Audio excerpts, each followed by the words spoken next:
अनंतकोटि ब्रह्मांड नायक राजाधिराज योगी राज परब्रह्म श्री सच्चिदानंद सद्गुरु साईनाथ महाराज की जय। नमस्कार दोस्तों, जय साईं राम, जय श्री कृष्णा, राधे राधे। आज हम पढ़ेंगे अध्याय 4। आज हम पढ़ेंगे साईं बाबा किस प्रकार शिरडी में पहली बार आए, साईं बाबा के आने से शिरडी का तीर्थ स्थल बन जाना, गोली बुआ का अनुभव, साईं बाबा का व्यक्तित्व और इसके अलावा क्षीर सागर की कथा आदि। नंबर 1, साईं बाबा का पहली बार शिरडी में आगमन। महाराष्ट्र में वैसे तो बहुत से तीर्थ धाम हैं, उनमें से शिरडी अति मशहूर है। संत श्रेष्ठ श्री साईं बाबा जी के रहने से यह पवित्र भी हो गई। यह जिला अहमदनगर के तहसील कोपर गांव में है। यह साईं भक्तों के लिए मानो पंढरपुर है। जो श्रद्धा के साथ शिरडी बार बार आते हैं और साईं जी की भक्ति करते हैं, उन्हें उनकी अपरंपार कृपा की साक्षात प्रचिति मिलती है। बाबा को देखने से मन में शांति और समाधान मिलता है और हमारा मन हृदय पूजा भाव से भर जाता है। भक्त वत्सल, भक्तों का अभिमान रखने वाले साईं बाबा करीब 16 साल की उम्र में शिरडी में एक नीम के पेड़ के नीचे सबसे पहले दिखाई पड़े। उनका जन्म, गांव, खानदान, माता पिता वगैरह बातों के बारे में साईं जी से कभी भी कुछ न मालूम हो सका। बहुत सारे लोगों ने उनके पुराने जीवन के बारे में जानने की भरसक कोशिश करी, मगर कोई भी सफल न हो सका। जिस प्रकार नामदेव और कबीरदास जी का जन्म अन्य लोगों की भांति नहीं हुआ था, वे बाल रूप में प्रकृति की गोद में पाए गए थे, ठीक उसी प्रकार श्री साईं बाबा शिरडी में नीम वृक्ष के नीचे 16 वर्ष की आयु में स्वयं भक्तों के कल्याण के लिए प्रकट हुए थे। उस समय भी वे पूर्ण ब्रह्म ज्ञानी प्रतीत होते थे। स्वप्न में भी उनको किसी लौकिक पदार्थ की इच्छा नहीं थी। उन्होंने माया को ठुकरा दिया था और मुक्ति उनके चरणों में लौटती थी। शिरडी गांव की एक वृद्ध स्त्री चौपड़दार की मां ने उनके बारे में इस प्रकार वर्णन किया है कि एक तरुण, स्वस्थ, फुर्तीला तथा अति रूपवान बालक सर्वप्रथम नीम वृक्ष के नीचे समाधि में लीन दिखाई पड़ा। सर्दी व गर्मी भी उन्हें किंचित मात्र की चिंता नहीं थी। उन्हें इतनी अल्प आयु में इस प्रकार कठिन तपस्या करते देखकर लोगों को महान आश्चर्य हुआ। दिन में वह किसी से भेंट नहीं करते थे और रात्रि में निर्भय होकर एकांत में घूमते थे। लोग आश्चर्यचकित होकर पूछते थे कि ये युवक कहाँ से आया होगा। इसकी बनावट तथा आकृति इतनी सुंदर थी कि एक बार देखने से ही लोग आकर्षित हो जाते थे। वे सदा नीम वृक्ष के नीचे बैठे रहते थे और किसी के द्वार पर न जाते थे। यद्यपि देखने में वे युवक प्रतीत होते थे, परंतु उनका आचरण महात्माओं के समान था। वे त्याग और वैराग्य की साक्षात प्रतिमा थे। नंबर 2, श्री साईं बाबा का व्यक्तित्व। साईं बाबा ने भवसागर पर विजय प्राप्त कर ली थी, जिसे पार करना एक महान दुष्कर तथा कठिन कार्य है। शांति उनका आभूषण था तथा वे ज्ञान की साक्षात प्रतिमा थे। वैष्णव भक्त सदैव वहां आश्रय पाते थे। दानवीरों में वे राजा करण के समान दानी थे। वे समस्त सारों के सार रूप थे। एक पदार्थों से उन्हें अरुचि थी। सदा आत्मस्वरूप में निमग्न रहना उनके जीवन का मुख्य उद्देश्य था। बाबा के श्री मुख से सदैव अमृत वर्षा होती थी। अमीर और गरीब उनके लिए दोनों एक समान थे। मान अपमान की उन्हें किंचित मात्र भी चिंता न थी। वे निर्भय होकर संभाषण करते, भांति भांति के लोगों से मिलजुल कर रहते, नर्तकियों का अभिनय तथा नृत्य देखते और गजल कवालियां भी सुनते थे। इतना सब करते हुए भी उनकी समाधि किंचित मात्र भी भंग न होती थी। अल्लाह का नाम हमेशा उनके होठों पर रहता था। जब दुनिया जागती थी तो वे सोते थे और जब दुनिया सोती थी तो वे जागते थे। कहने को तो वे एक स्थान पर ही निवास करते थे, परंतु विश्व के समस्त व्यवहारों व व्यापारों का उन्हें भली भांति ज्ञान था। उनके दरबार का रंग भी निराला था। वे प्रतिदिन अनेक किंवदंतियां करते थे, परंतु उनकी अखंड शांति बिल्कुल भी विचलित न होती थी। वे सदा मस्जिद की दीवार के सहारे बैठे रहते थे तथा प्रातःकाल, मध्याह्न काल और सायंकाल लैंडी बाग और चावड़ी की ओर घूमने जाया करते थे। स्वतः सिद्ध होकर भी वे साधकों के समान आचरण करते थे। वे विनम्र, दयालु तथा अभिमान रहित थे। उन्होंने सबको सदा सुख ही पहुंचाया। ऐसे थे श्री साईं बाबा। उनके श्री दर्शन ही योग साधन था और उनसे वार्तालाप करने से समस्त पाप नष्ट हो जाते थे। उनका चरण स्पर्श करना ही प्रयाग स्नान के समान था तथा चरणामृत पान करने मात्र से ही समस्त इच्छाओं की तृप्ति हो जाती थी। उनकी आज्ञा हमारे लिए वेद के समान थी। प्रसाद तथा उधि ग्रहण करने से चित्त की शुद्धि होती थी। वे ही हमारे राम और वे ही हमारे कृष्ण थे, जिन्होंने हमें मुक्ति प्रदान की। वे सदा आत्मस्थित चैतन्य धन तथा आनंद की मंगल मूर्ति थे। कहने को तो शिरडी उनका मुख्य केंद्र था, परंतु उनका क्षेत्र पूरे संसार में फैला हुआ था। साईं बाबा की कीर्ति दिन प्रतिदिन चारों ओर फैलने लगी और जगह जगह से लोग दर्शन कर उनका लाभ उठाने लगे। केवल दर्शन से ही मनुष्य, चाहे वे शुद्ध हो अथवा अशुद्ध हृदय वाले हों, उनके चित्त को परम शांति मिल जाती थी। उन्हें उसी आनंद का अनुभव होता था जैसा कि पंढरपुर में श्री विठल के दर्शन से होता है। नंबर 3, पवित्र तीर्थ शिरडी।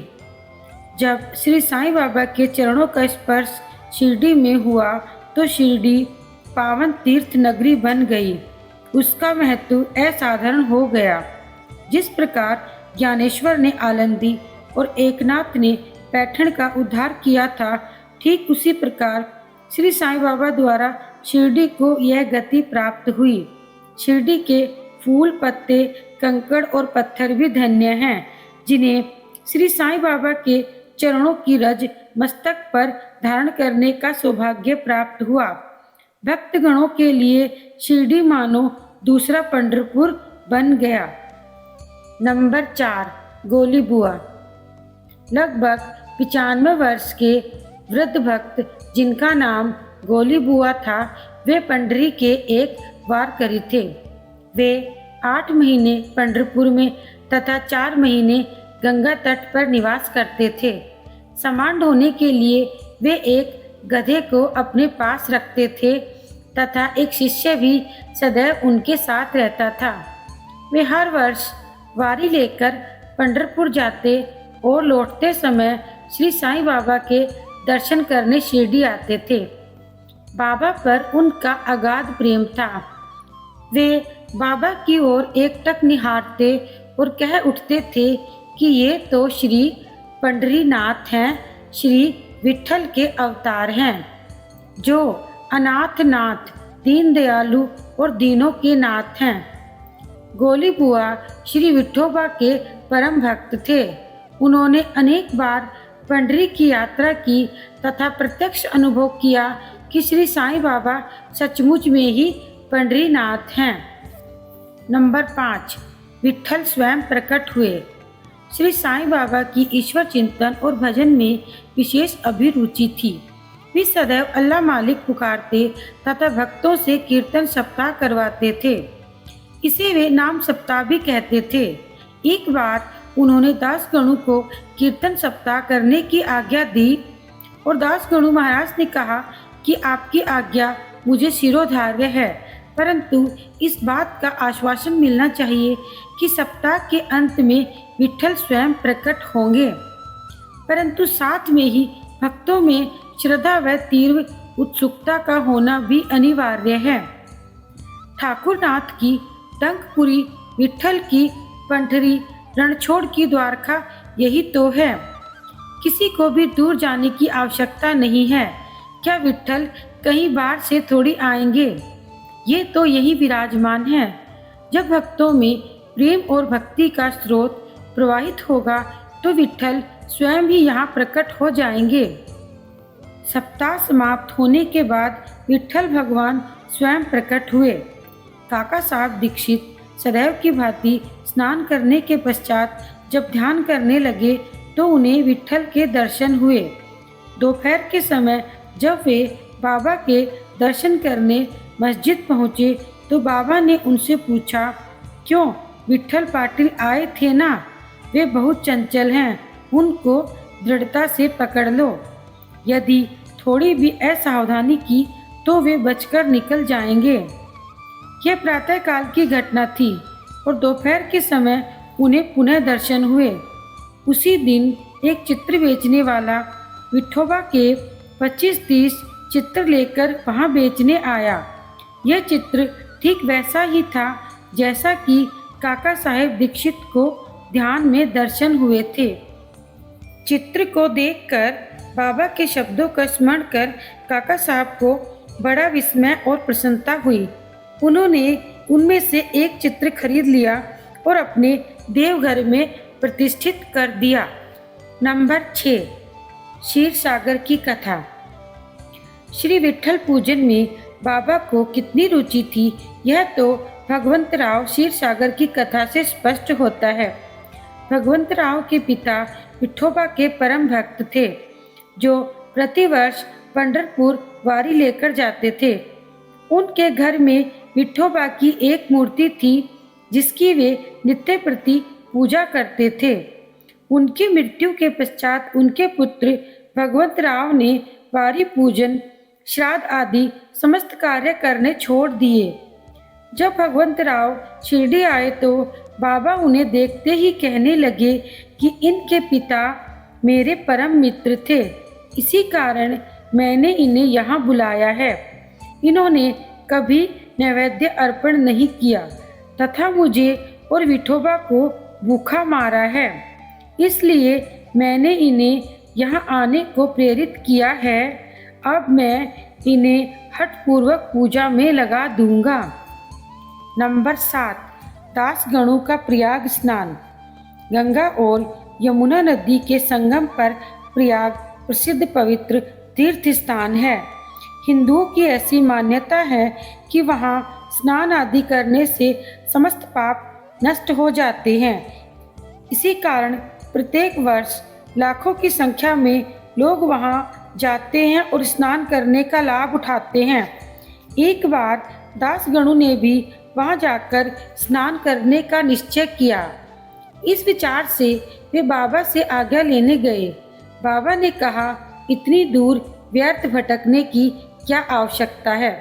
अपना प्रयाग तो यही है, मुझ पर विश्वास करो। आश्चर्य, महान आश्चर्य! जैसे ही दासगणु बाबा के चरणों पर नतमस्तक हुए, बाबा के श्री चरणों से गंगा यमुना की धारा वेग से प्रवाहित होने लगी।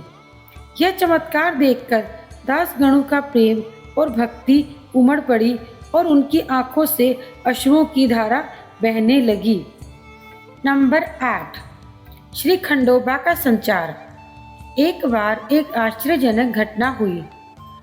एक बार श्री खंडोबा की सवारी निकल रही थी। उस समय एक भक्त को भगवान खंडोबा का संचार हुआ। लोगों ने शंका का निवारण करने के लिए उनसे प्रश्न किया, हे देव, कृपा बताइए, ये किस भाग्यशाली पिता की संतान है और उनका कहाँ से आगमन हुआ है? भगवान खंडोबा ने एक कुदाली मंगवाई और एक जगह पर खोदने का संकेत किया। जब वह स्थान पूर्ण रूप से खोदा गया तो वहां एक पत्थर के नीचे ईंटें पाई गई। पत्थर को हटाते ही वहां एक द्वार दिखा जहां पर 4 दीपक जल रहे थे। उन दरवाजों का मार्ग एक गुफा में जाता था जहां गोमुखी आकार की इमारत, लकड़ी के तख्ते, मालाएं आदि दिखाई पड़ी। भगवान खंडोबा कहने लगे, युवक ने इस स्थान पर 12 वर्ष तक तपस्या की है और लोगों ने उस दरवाजे को पहले की तरह बंद कर दिया। जिस प्रकार अश्वत्थ तथा औटुंबर वृक्ष पवित्र माने जाते हैं, उसी प्रकार बाबा ने इस नीम वृक्ष को उतना ही पवित्र माना और प्रेम किया। मालसापति तथा शिरडी के अन्य भक्त इस स्थान को बाबा के गुरु का समाधि स्थान मानकर सदैव नमन किया करते थे। नंबर 9, 3 वाड़े। नीम वृक्ष के आसपास की भूमि श्री हरिविनायक साठे ने मोल ले ली। उस स्थान पर एक विशाल भवन का निर्माण कराया गया जिसका नाम साठेवाड़ा रखा गया। बाहर से आने वाले यात्रियों के लिए यह वाड़ा एकमात्र विश्राम का स्थान था जहां हमेशा भीड़ लगी रहती थी। नीम वृक्ष के नीचे चारों ओर एक चबूतरा बांधा गया। सीढ़ियों के नीचे दक्षिण की ओर एक छोटा सा मंदिर है जहां भक्त लोग चबूतरे के ऊपर उत्तराभिमुख होकर बैठते हैं। ऐसा विश्वास माना जाता है कि जो भक्त गुरुवार तथा शुक्रवार की संध्या को वहां धूप, अगरबत्ती, सुगंधित पदार्थ जलाते हैं, वे ईश्वर की कृपा से सदा सुखी होते हैं। कुछ समय के पश्चात एक दूसरे वाड़े का निर्माण हुआ जिसका नाम दीक्षित वाड़ा रखा गया। यह वाड़ा काका साहेब दीक्षित द्वारा बनाया गया था। जब वे इंग्लैंड में रहते थे तो उन्हें किसी दुर्घटना की वजह से पैर में चोट आ गई थी। अनेक उपचार करने के बाद भी जब वे ठीक न हो पाए तो नाना साहेब चांदोरकर ने उन्हें बाबा की कृपा प्राप्त करने का परामर्श दिया और उन्होंने जब बाबा के दर्शन किए तो वे सदैव के लिए बाबा के ही होकर रह गए और उन्होंने स्थायी रूप से शिरडी में रहना स्वीकार किया। इसी कारण उन्होंने अपने तथा भक्तों के रहने हेतु इस वाड़े का निर्माण कराया था। इसके बाद एक और वाड़े का निर्माण कराया गया जो एक शाही भवन नागपुर के प्रसिद्ध श्रीमंत बूटी ने बनवाया था। इस भवन के निर्माण में बहुत धनराशि लगाई गई। उनकी समस्त निधि सार्थक हो गई क्योंकि बाबा का शरीर अब वहीं विश्रांति पा रहा है जिसे हम समाधि मंदिर कहते हैं और आज करोड़ों की संख्या में भक्तजन उनके दर्शन करने आते हैं। इसी के साथ आज का अध्याय यहीं समाप्त होता है। जय साईं राम।